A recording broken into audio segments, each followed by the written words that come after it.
नमस्कार दोस्तों, आर के एन अकेडमी पर आपका हार्दिक स्वागत एवं अभिनंदन।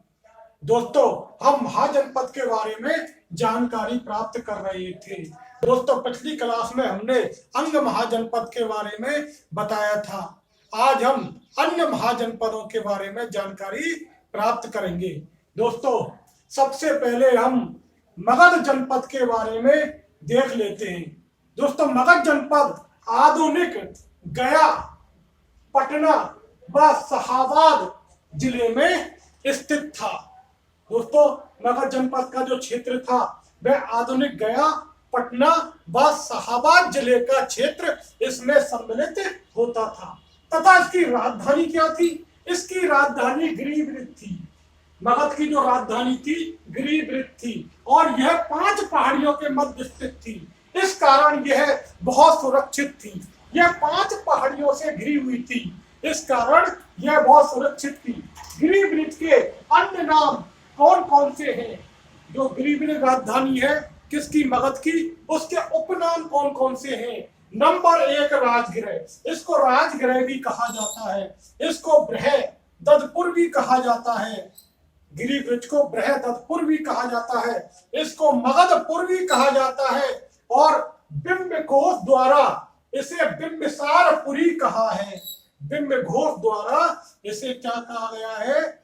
बिंबिसारपुरी कहा गया है। बुद्ध घोष द्वारा इसे क्या कहा गया है? बिंबिसारपुरी कहा गया है। और इसे बसुमती भी कहा गया है। इसे बसुमती रामायण में कहा गया है क्योंकि ये राजा बसु द्वारा स्थापित की गई थी। रामायण में इसे क्या कहा गया है? बसुमती कहा गया है क्योंकि ये राजा बसु द्वारा स्थापित की गई है। हेनफांग ने इसे कुशाग्रपुर कहा है। हेनफांग ने इसे कुशाग्रपुर कहा है। तो गिरिवृत्त के उपनाम कौन कौन से हो गए? राजगृह, बृहदत्तपुरी, मगधपुर। इसके अलावा बिंबिसारपुरी, बसुमती व कुशाग्रपुर किसके उपनाम है? मगध की राजधानी गिरिवृत्त की। मगध का सर्वप्रथम उल्लेख कहाँ मिलता है? अथर्ववेद में मिलता है। मगध का सर्वप्रथम जो उल्लेख मिलता है वह अथर्ववेद में मिलता है और अथर्ववेद में मगध के निवासियों को व्रात्य कहा गया है। अथर्ववेद में मगध के निवासियों को क्या कहा गया है? व्रात्य कहा गया है। ऋग्वेद में एक शब्द आया है कीकट प्रदेश। ऋग्वेद में एक शब्द आया है कीकट प्रदेश। इसका समीकरण किससे लगाया गया है? मगध से लगाया गया है और यह प्रदेश पिरमंगद नामक शासक द्वारा शासित था। लेकिन जो मगध का स्पष्ट उल्लेख किसमें मिला है? अथर्ववेद में मिला है। सर्वप्रथम जो मगध का स्पष्ट उल्लेख मिला है वह अथर्ववेद में मिला है।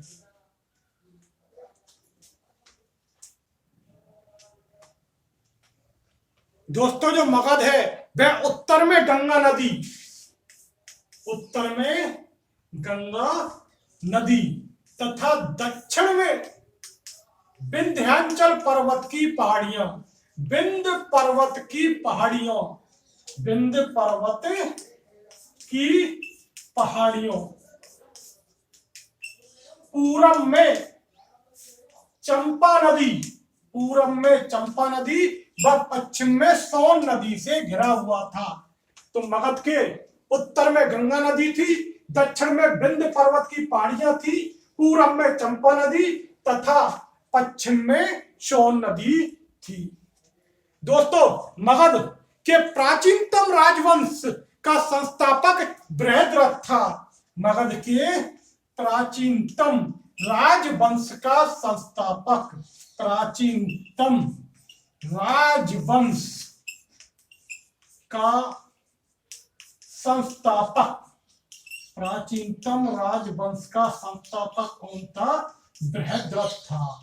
प्राचीनतम राजवंश का संस्थापक बृहद्रथ था। महात्मा बुद्ध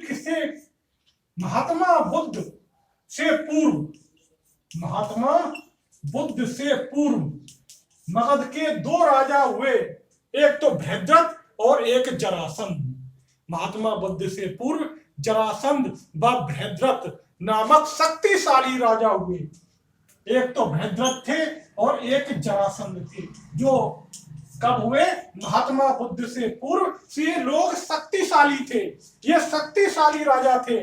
प्राचीनतम राजवंश का संस्थापक बृहद्रथ था और महात्मा बुद्ध से पूर्व बृहद्रथ और जरासंध जो थे मगध के शक्तिशाली राजा हुए।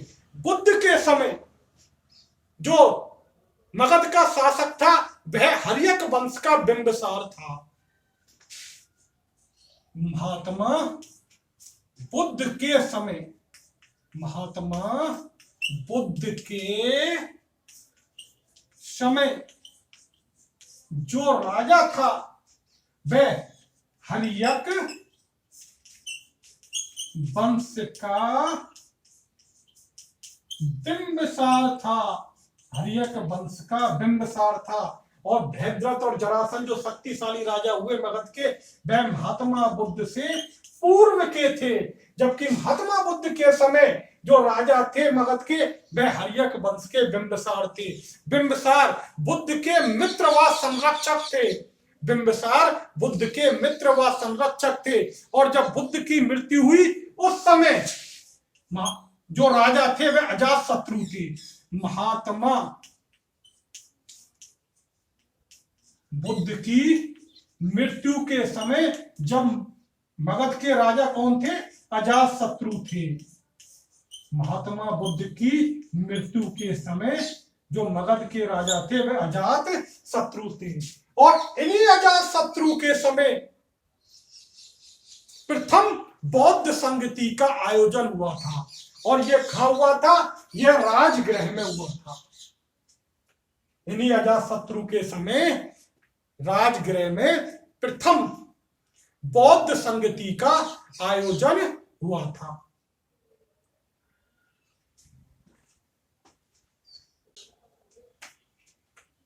दोस्तों अगला महाजनपद है काशी। अगला महाजनपद काशी। दोस्तों इसका क्षेत्र कौन सा था? इसका क्षेत्र था बनारस उत्तर प्रदेश, बनारस जिला उत्तर, बनारस जिला इसका क्षेत्र था। और राज्य कौन सा था? उत्तर प्रदेश। जो काशी का जो क्षेत्र था वह बनारस जिला था। इसकी राजधानी क्या थी? इसकी राजधानी वाराणसी थी। इसकी राजधानी वाराणसी थी। इसकी राजधानी वाराणसी थी। जो उत्तर में वरुणा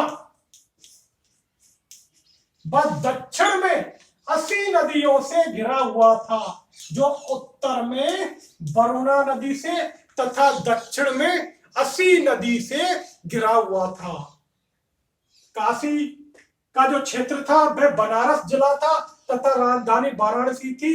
वाराणसी उत्तर में वरुणा व दक्षिण में 80 नदियों से घिरी हुई थी। और बनारस के संस्थापक दिवोदास नामक राजा थे। वाराणसी के जो संस्थापक थे वे दिवोदास नामक राजा थे। वाराणसी के संस्थापक थे वह दिवोदास नामक राजा थे। वाराणसी के संस्थापक कौन थे?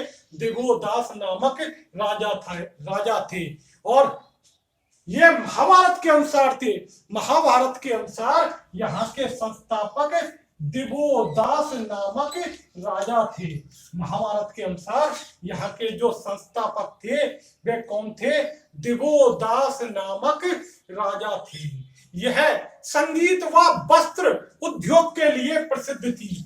वाराणसी संगीत व वस्त्र उद्योग के लिए प्रसिद्ध थी। वाराणसी संगीत व वस्त्र उद्योग के लिए प्रसिद्ध थी।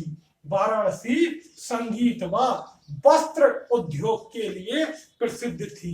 तथा वाराणसी के उपनाम कौन कौन से थे? वाराणसी के प्राचीन नाम देख लेते हैं। वाराणसी के प्राचीन नाम, वाराणसी को और क्या क्या कहा जाता था? वाराणसी के प्राचीन नाम देख लेते हैं। केतुमती सुरुंधना, केतुमती, केतुमती सुरुंधना, सुरुंदना। पुष्प है बती, पुष्प है बती, रंभा वाराणसी के जो प्राचीन नाम है वह है केतुमती, सुरंदना, पुष्पवती, रंभा। इसके अलावा सुदर्शना, ब्रह्मबदना, सुदर्शना, ब्रह्मबदना, सुदर्शना और ब्रह्मबदना। ब्रह्मबदना जो काशी के प्राचीन नाम है वह केतुमती, सुरंदना, पुष्पवती, रंभा, सुदर्शना व ब्रह्मबदना थे। काशी को अभिमुक्त क्षेत्र अभिधान भी कहा जाता है। काशी को अभिमुक्त क्षेत्र अभिधान भी कहा जाता है। काशी को अभिमुक्त क्षेत्र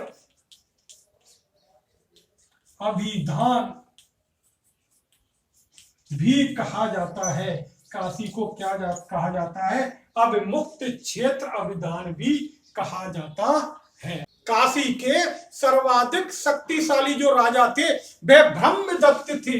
काशी के सर्वाधिक शक्तिशाली राजा, काशी के सर्वाधिक शक्तिशाली जो राजा थे वे कौन थे? ब्रह्मदत्त थे। काशी के जो शक्तिशाली राजा थे वे कौन थे? ब्रह्मदत्त थे। काशी का सर्वप्रथम उल्लेख अर्थवेद में मिलता है। काशी का सर्वप्रथम उल्लेख अर्थवेद में मिलता है। काशी का सर्वप्रथम जो उल्लेख मिलता है वह अथर्ववेद में मिलता है। काशी का सर्वप्रथम उल्लेख अथर्ववेद में मिलता है। काशी के जो प्रारंभिक इतिहास है उसका वर्णन अथर्ववेद में वर्णित पेपलाद प्रकरण से प्रारंभ होता है। जो काशी का जो प्रारंभिक इतिहास है, काशी का जो प्रारंभिक इतिहास है वह पेपलाद प्रकरण के जो अथर्ववेद में वर्णित पेपलाद प्रकरण है उससे प्रारंभ होता है। अथर्ववेद के पेपलाद प्रकरण से प्रारंभ होता है। जो काशी का जो प्रारंभिक इतिहास है वह अथर्ववेद में वर्णित पेपलाद प्रकरण से प्रारंभ होता है। गुत्तिल जातक में वाराणसी 12 योजन विस्तृत थी। गुत्तिल जातक में वाराणसी 12 योजन विस्तृत थी तथा भारत की सर्वप्रधान नगरी थी। गुत्तिल जातक के अनुसार वाराणसी 12 योजन विस्तृत थी। वाराणसी 12 योजन विस्तृत थी।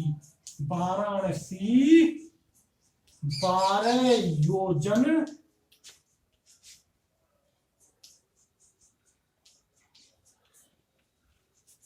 विस्तृत थी तथा भारत की सर्वप्रधान नगरी थी। भारत की सर्वप्रधान नगरी थी। तो दोस्तों काशी का जो क्षेत्र था वह बनारस जिला था। उसकी राजधानी वाराणसी थी जो उत्तर में बढ़ना व 80 नदियों से घिरी हुई थी। उत्तर में बढ़ना व दक्षिण में 80 नदियों से घिरी हुई थी। वाराणसी के संस्थापक महाभारत के अनुसार देवोदास थे। यह संगीत व वस्त्र उद्योग के लिए प्रसिद्ध थी। वाराणसी के प्राचीन नाम थे केतुमती, सुरंदना, सुदर्शना, रंभा, पुष्पवती व ब्रह्मबदना। काशी का जो सर्वप्रथम उल्लेख अथर्ववेद में मिलता है तथा इसका जो प्रारंभिक इतिहास है वह अथर्ववेद में वर्णित पेपलाद प्रकरण से शुरू होता है। काशी को अब मुक्त क्षेत्र अभिधान भी कहा जाता है। काशी का जो शक्तिशाली राजा था वह ब्रह्मदत्त था। गुत्तिल जातक के अनुसार वाराणसी जो है इसकी राजधानी में 12 योजन विस्तृत थी तथा भारत की सर्वप्रधान नगरी थी। दोस्तों सोन नंद जातक के अनुसार प्रारंभ में मगध, अंग व कौशल के ऊपर काशी का अधिकार था। सोन नंद जातक के अनुसार, सोन नंद जातक के अनुसार काशी का किस पर अधिकार था? मगध, कौशल व अंग पर अधिकार था। सोन नंद जातक के अनुसार मगध, कौशल व अंग पर प्रारंभ में किसका अधिकार था? काशी का अधिकार था। महाभाग्य के अनुसार, महाभाग्य के अनुसार काशी के राजा ब्रह्मदत्त ने कौशल के राजा दधीचि को पराजित किया था। महाभाग्य के अनुसार, महाभाग्य के अनुसार काशी के राजा थे ब्रह्मदत्त, काशी के राजा थे ब्रह्मदत्त। उन्होंने कौशल के राजा दधीचि को पराजित किया था। पराजित कौन हुआ था? दधीचि, कौशल के राजा। तथा विजयी कौन हुए थे? काशी के राजा ब्रह्मदत्त विजयी हुए थे।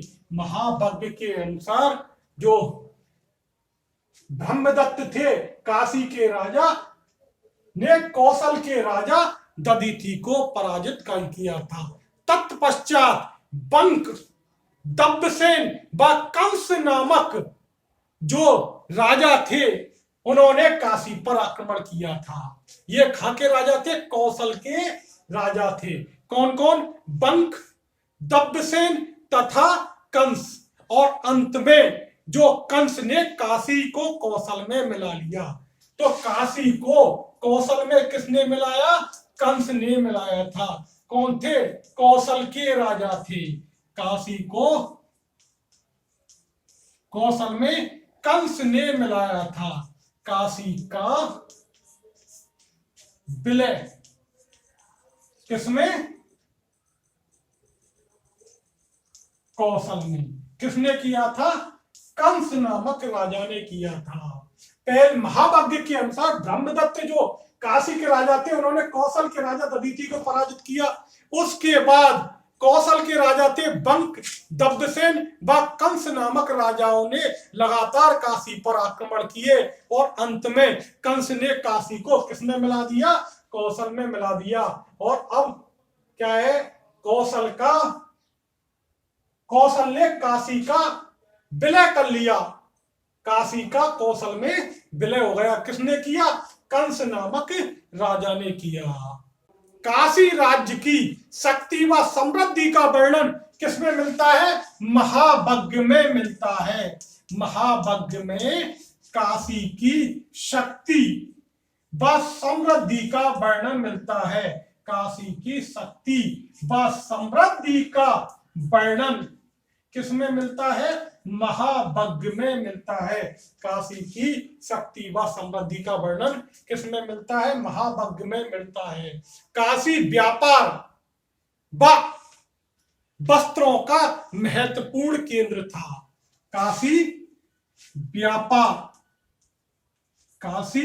व्यापार व वस्त्रों का महत्वपूर्ण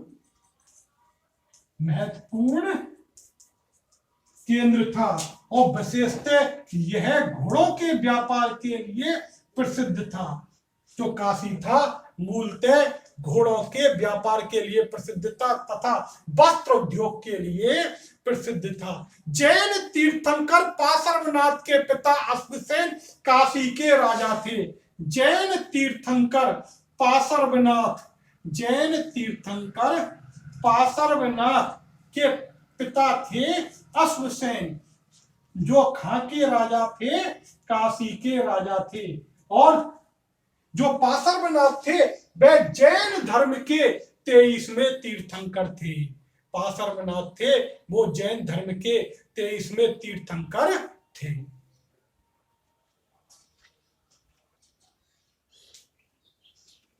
दोस्तों अगला महाजनपद है वह है वत्स महाजनपद। वह है वत्स महाजनपद, इसका क्षेत्र कौन सा था?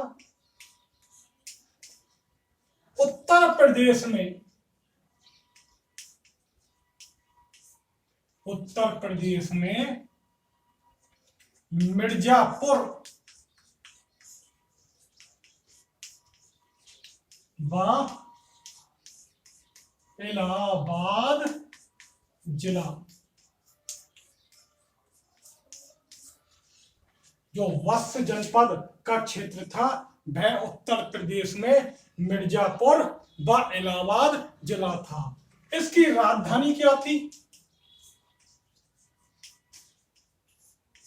इसकी राजधानी कौशाम्बी थी। दोस्तों, इसकी राजधानी कौशाम्बी थी, जो आधुनिक कौसम से इसका समीकरण किया जाता है। जो आधुनिक कौसम है उससे इसका समीकरण किया जाता है, तथा ये यमुना नदी के तट पर स्थित थी। यमुना नदी के किनारे पर स्थित थी। यमुना नदी के किनारे स्थित थी। दोस्तों, ये गंगा नदी और प्रयाग में जाकर यमुना नदी गंगा से मिल जाती है। और यह जो महाजनपद था वत्स, यह यमुना नदी के तट पर स्थित था, यानी कि जो संगम है उसके पास का क्षेत्र क्या था? वत्स जनपद में आता था, तथा इसकी जो राजधानी थी कौशाम्बी, ये यमुना नदी के तट पर थी। इसकी जो राजधानी थी कौशाम्बी, यह यमुना नदी के तट पर थी। दोस्तों, कौशाम्बी के उपनाम कौन कौन से हैं? उपनाम देख लेते हैं। जो कौशाम्बी है इसके उपनाम देख लेते हैं। इसके उपनाम क्या क्या हैं? एक तो वत्स भूमि, कौशाम्बी को वत्स भूमि कहा जाता है। और दूसरा लखपति व्यापारियों का नगर कहा जाता है। लखपति व्यापारियों का नगर कहा जाता है। लखपति व्यापारियों का नगर कहा जाता है। कौशाम्बी को वत्स भूमि कहा जाता है एवं लखपति व्यापारियों का नगर कहा जाता है। यह जैन व बौद्ध दोनों धर्मों का केंद्र था। कौशाम्बी जैन व बौद्ध दोनों धर्मों का केंद्र था। कौशाम्बी जैन व बौद्ध दोनों धर्मों का केंद्र था। जैन धर्म के छठवें तीर्थंकर थे पद्म प्रभु, उनकी जन्म स्थली है कौशाम्बी। जैन धर्म के छठवें तीर्थंकर, जैन धर्म के छठवें तीर्थंकर, जैन धर्म के छठवें तीर्थंकर पद्म प्रभु की जन्म स्थली है। पद्म प्रभु की जन्म स्थली है। इसके अलावा पद्म प्रभु ने यहाँ के प्रभासगिरी पर्वत पर तपस्या की थी। यहाँ के प्रभासगिरी पर्वत पर तपस्या की थी। प्रभासगिरी पर्वत पर किसने तपस्या की थी? पद्म प्रभु ने की थी। और ये जैन धर्म के छठवें तीर्थंकर थे। कौशाम्बी के उपनाम क्या क्या है? वत्स भूमि व लखपति व्यापारियों का नगर। कौशाम्बी जैन धर्म बौद्ध धर्म दोनों का केंद्र थी, तथा छठवें तीर्थंकर जो पद्म प्रभु हैं उनकी जन्मस्थली कौशाम्बी थी, तथा कौशाम्बी के प्रभासगिरी पर्वत पर पद्म प्रभु ने क्या किया? तपस्या की थी। ईसा पूर्व 5वीं शताब्दी में यहाँ यानी कि कौशाम्बी में किलेबंदी की गई। 5वीं शताब्दी में यहाँ पर किलेबंदी की गई, यानी रक्षा प्राचीर बनाई गई। किलेबंदी की गई यानी कि रक्षा प्राचीर बनाई गई। कब? 5वीं शताब्दी ईसा पूर्व को। कहां पर? कौशाम्बी में। और यह रक्षा प्राचीर के समीप बाज की आकृति की यज्ञशाला मिली है। यहाँ रक्षा प्राचीर के समीप बाज की आकृति की यज्ञशाला मिली है। कहां पर? कौशाम्बी में। जो रक्षा प्राचीर बनाई गई थी, किलेबंदी की गई थी, उसके समीप बाज की आकृति की यज्ञशाला मिली है। और ये इस यज्ञशाला में संभवतः पुरुष मेघ यज्ञ किया जाता था। कौन सा यज्ञ किया जाता था? पुरुष मेघ यज्ञ किया जाता था। कौन सा यज्ञ किया जाता था? पुरुष मेघ यज्ञ किया जाता था। इस यज्ञशाला में पुरुष मेघ यज्ञ किया जाता था।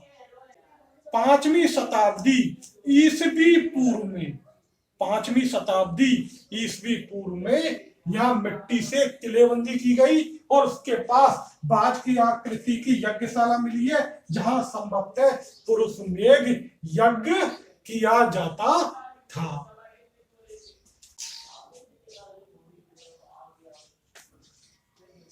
दोस्तों, वत्स महाजनपद के पश्चिम में चेदी महाजनपद था।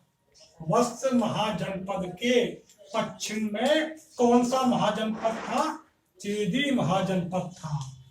चेदी महाजनपद था। वत्स महाजनपद के पश्चिम में कौन सा महाजनपद था? चेदी महाजनपद था। विष्णु पुराण के अनुसार, किसके अनुसार? विष्णु पुराण के अनुसार हस्तिनापुर के राजा थे निचच्छु। हस्तिनापुर के राजा थे निचच्छु। जब गंगा नदी में बाढ़ आ गई तो यह हस्तिनापुर उस बाढ़ में बह गया। तो निचच्छु ने कौन सी राजधानी बनाई? नई राजधानी कौशाम्बी बनाई। नई राजधानी कौशाम्बी बनाई। किसने बनाई? निचच्छु ने नई राजधानी कौशाम्बी बनाई। विष्णु पुराण के अनुसार जो हस्तिनापुर जब गंगा नदी में बाढ़ आ गई, उससे जब बह गया, तो निचच्छु ने नई राजधानी कौशाम्बी बनाई। महात्मा गौतम बुद्ध के समय राजा यहाँ का उज्जैन था। यहाँ का राजा उज्जैन महात्मा बुद्ध के समय था। महात्मा बुद्ध के समय, महात्मा बुद्ध के समय वत्स का राजा उज्जैन था। महात्मा बुद्ध के समय वत्स का राजा उज्जैन था। और उज्जैन बौद्ध धर्म का अनुयायी था। जो उज्जैन था यह बौद्ध धर्म का अनुयायी था। यह बौद्ध धर्म का अनुयायी था। पिंडोल ने इसे बौद्ध धर्म में दीक्षित किया। उज्जैन को बौद्ध धर्म में किसने दीक्षित किया? पिंडोल ने किया। उज्जैन को बौद्ध धर्म में जो दीक्षित किया था वह पिंडोल ने किया था। उज्जैन ने बौद्ध धर्म को राजधर्म घोषित किया। उज्जैन ने बौद्ध धर्म को राजधर्म घोषित किया। उज्जैन ने बौद्ध धर्म को राजधर्म घोषित किया। तो उज्जैन बौद्ध धर्म का अनुयायी था, इसे बौद्ध धर्म में दीक्षित पिंडोल ने किया तथा उज्जैन ने बौद्ध धर्म को राजधर्म घोषित किया। यह महात्मा बुद्ध के समय वत्स के राजा थे। महात्मा बुद्ध के समय वत्स के राजा कौन थे? उज्जैन थे। उज्जैन के पिता परंतप, उज्जैन के पिता परंतप ने अंग की राजधानी चंपा को जीता। उज्जैन के पिता परंतप, उज्जैन के पिता परंतप, जिन्हें विदेही पुत्र भी कहा जाता है, उन्होंने किसको जीता? अंग की राजधानी चंपा को जीता। किसने जीता? परंतप ने जीता। और ये परंतप कौन थे? उज्जैन के पिता थे, जिन्होंने अंग की राजधानी चंपा को जीता। उद्यन को मगध व अवंती का सामना करना पड़ा। उद्यन को मगध व अवंती का सामना करना पड़ा। उद्यन को मगध उद्यन को मगध व अवंती का सामना करना पड़ा। उद्यन को मगध व अवंती का सामना करना पड़ा। और मगध के राजा इस समय अजातशत्रु थे तथा अवंती के राजा चंड प्रघोत थी। अवंती के राजा चंड प्रघोत थे। अवंती के राजा चंड प्रघोत थे।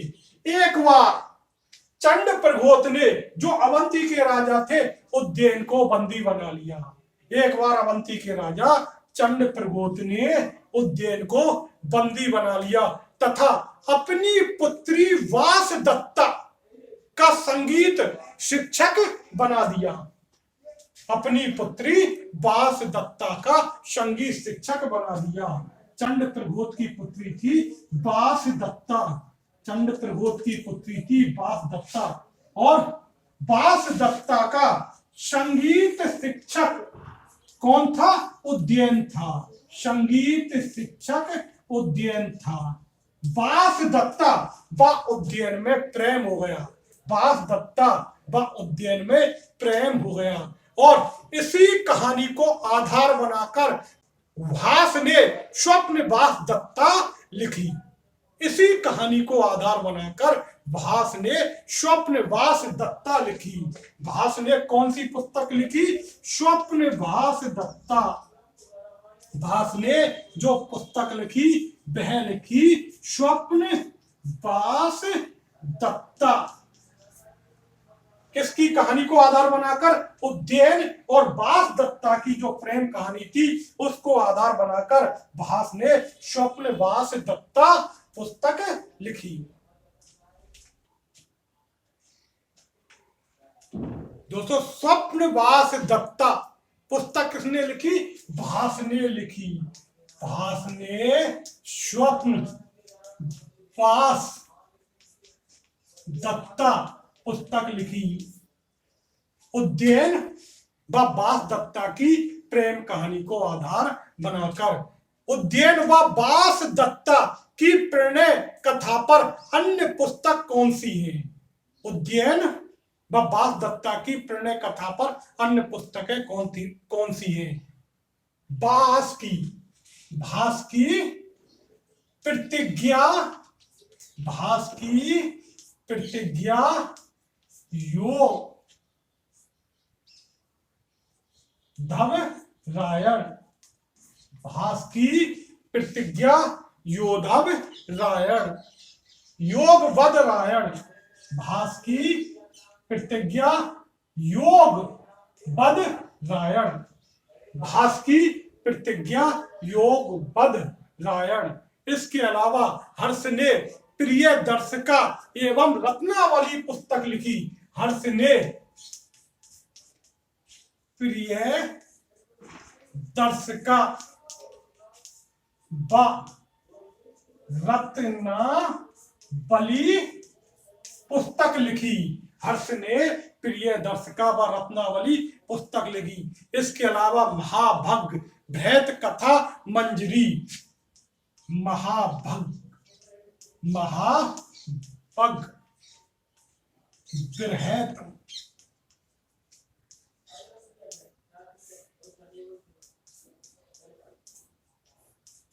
कथा मंजरी।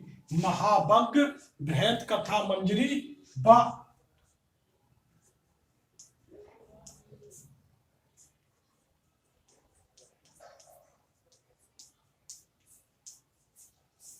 कथा सरिस सागर पुस्तक लिखी। तो दोस्तों वासदत्ता व उद्यन की जो प्रेम कथा है उससे संबंधित पुस्तक कौन कौन सी है? भास की स्वप्न वासदत्ता। इसके अलावा भास की अन्य पुस्तक प्रतिज्ञा योगवद-रायण। इसके अलावा हर्ष की प्रियदर्शिका व रत्नावली, महाभग बृहत कथा मंजरी व कथा सरित सागर। दोस्तों परीक्षा में आपसे प्रश्न पूछेगा उद्यन व वासदत्ता कि प्रेम कथा से संबंधित कौन सी पुस्तक नहीं है। दोस्तों तीन में इनमें से कोई पुस्तक देगा तथा एक अन्य पुस्तक देगा। तो ये पुस्तकें किससे संबंधित है? उद्यन व बास दत्ता की प्रेम कहानी से संबंधित पुस्तक है। खारवेल की उदयगिरी व खंडगिरी गुफा में स्वप्नवास दत्ता का अंकन सर्वप्रथम मिलता है। खारवेल की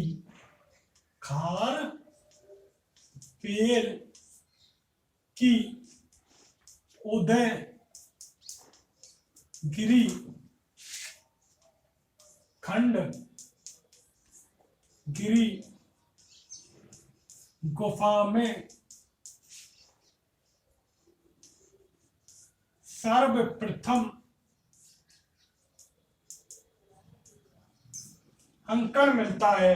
खारवेल की उदयगिरी व खंडगिरी जो गुफा है उसमें स्वप्नवास दत्ता का सर्वप्रथम अंकन मिलता है।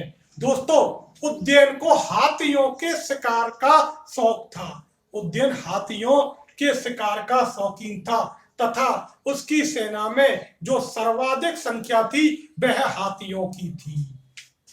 उद्यन को किसका शौक था? हाथियों के शिकार का शौक था।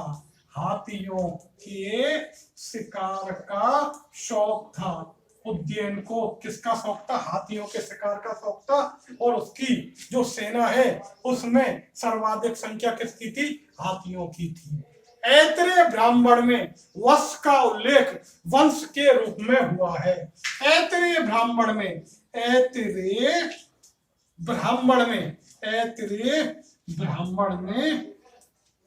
वंश का उल्लेख वंश के रूप में हुआ है। ऐतरेय ब्राह्मण में वंश का उल्लेख वंश के रूप में हुआ है। वंश सूती वस्त्रों के लिए जाना जाता है।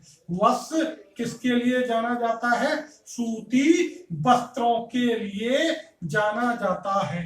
तो दोस्तों उद्यन व बास दत्ता से संबंधित कौन सी पुस्तक है? भास की स्वप्नवास दत्ता प्रतिज्ञा योगबद्ध रायण, हर्ष की प्रियदर्शिका व रत्नावली, महाभाग्य, भेद कथा मंजरी व कथा सरित सागर। स्वप्नवास दत्ता का सर्वप्रथम अंकन खारवेल की उदयगिरी खंडगिरी गुफा में मिलता है।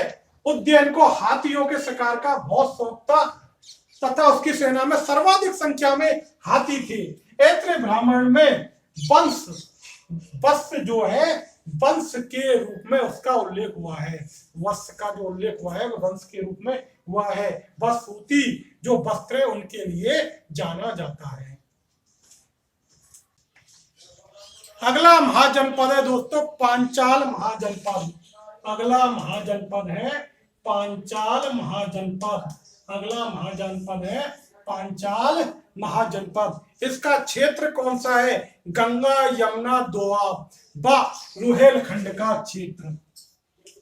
गंगा यमुना दोआब, गंगा यमुना दोआब, गंगा जमुना दोआब व रुहेलखंड का क्षेत्र। गंगा जमुना दोआब व रुहेलखंड का क्षेत्र। इसमें बरेली, बदायूं व फर्रुखाबाद जिले आते हैं। रुहेलखंड के क्षेत्र में बरेली, बदायूं व फर्रुखाबाद के जिले आते हैं। तो इसका क्षेत्र कौन सा है? गंगा यमुना दोआब व रुहेलखंड के बरेली, बदायूं व फर्रुखाबाद जिले आते हैं, जो गंगा नदी द्वारा दो हिस्सों में बटा हुआ है। जो गंगा नदी द्वारा दो हिस्सों में बटा हुआ है। पांचाल गंगा नदी द्वारा दो हिस्सों में बटा हुआ है। उत्तरी व दक्षिणी पांचाल के मध्य गंगा नदी बहती है। उत्तरी व दक्षिणी पांचाल के मध्य गंगा नदी बहती है। इसकी राजधानी देख लेते हैं। जो पांचाल है इसकी राजधानी देख लेते हैं। उत्तरी पांचाल की राजधानी अहिछत्र है। उत्तरी पांचाल की राजधानी अहिछत्र है। उत्तरी पांचाल की राजधानी अहिछत्र है, जो बरेली जिले के वर्तमान रामनगर का क्षेत्र है। जो बरेली जिले के वर्तमान रामनगर का क्षेत्र है। जो बरेली जिले के वर्तमान रामनगर का क्षेत्र है। और दक्षिणी पांचाल की राजधानी काम्पिल्य है। और दक्षिणी पांचाल की राजधानी काम्पिल्य है। और दक्षिणी पांचाल की राजधानी काम्पिल्य है। और दक्षिणी पांचाल की राजधानी काम्पिल्य है। उत्तरी पांचाल की राजधानी अहिछत्र है, जो बरेली जिले के वर्तमान रामनगर का क्षेत्र है। और दक्षिणी पांचाल की राजधानी काम्पिल्य है। और गंगा नदी उत्तरी व दक्षिणी पांचाल के मध्य बहती है। गंगा नदी इसको दो हिस्सों में विभाजित करती है। कान्यकुब्ज इसी राज्य में स्थित है। कान्यकुब्ज यानी कि कन्नौज, कान्यकुब्ज यानी कि कन्नौज इसी राज्य में स्थित है। कान्यकुब्ज यानी कि कन्नौज इसी राज्य में स्थित है, जिसका प्राचीन नाम महोदय नगर है। जिसका प्राचीन नाम महोदय नगर है। जिसका प्राचीन नाम महोदय नगर है तथा इसकी स्थापना अयावासु नामक व्यक्ति ने की थी। तथा इसकी जो स्थापना की थी वह अयावासु ने की थी। इसकी जो स्थापना की थी वह अयावासु ने की थी। जो कन्नौज कान्यकुब्ज नगर जो इसी महाजनपद में आता है, जिसका प्राचीन नाम क्या है, महोदय नगर है। तथा इसकी जो स्थापना की थी वह अयावासु ने की थी। महाभारत कालीन द्रौपदी पांचाल की निवासी थी। महाभारत कालीन जो द्रौपदी थी वह पांचाल की निवासी थी, इसलिए इसे पांचाली कहा जाता था। छठी शताब्दी ईसा पूर्व, छठी शताब्दी ईसा पूर्व में कुरु तथा पांचाल एक ही संघ राज्य थे। छठी शताब्दी ईसा पूर्व, छठी शताब्दी ईसा पूर्व, छठी शताब्दी ईसा पूर्व में पांचाल व कुरु, पांचाल व कुरु एक ही क्या थे, संघ राज्य थे। पांचाल व कुरु एक ही संघ राज्य थे। पांचाल व कुरु एक ही संघ राज्य थे। चूलानी ब्रह्मदत्त पांचाल देश का महान राजा था। चूलानी ब्रह्मदत्त, चूलानी ब्रह्मदत्त पांचाल देश का, पांचाल का महान राजा था। पांचाल का महान राजा था। कौटिल्य के समय यह राज्य एक गणराज्य के रूप में तब्दील हो गया। किसके समय? कौटिल्य के समय। कौटिल्य के समय यह राज्य किसमें तब्दील हो गया?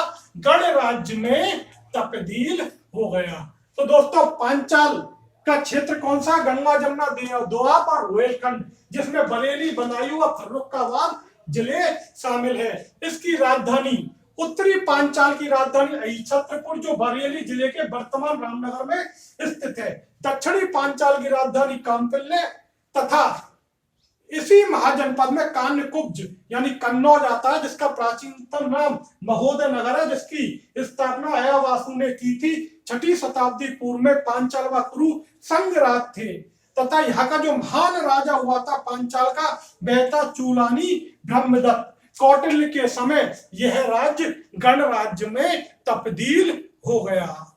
दोस्तों, गंगा नदी इसको दो भागों में विभाजित करती थी। उत्तरी व दक्षिणी पांचाल के मध्य गंगा नदी बहती थी। दोस्तों, इस वीडियो को सब्सक्राइब करें तथा ज्यादा से ज्यादा लाइक तथा शेयर करें। नमस्कार दोस्तों।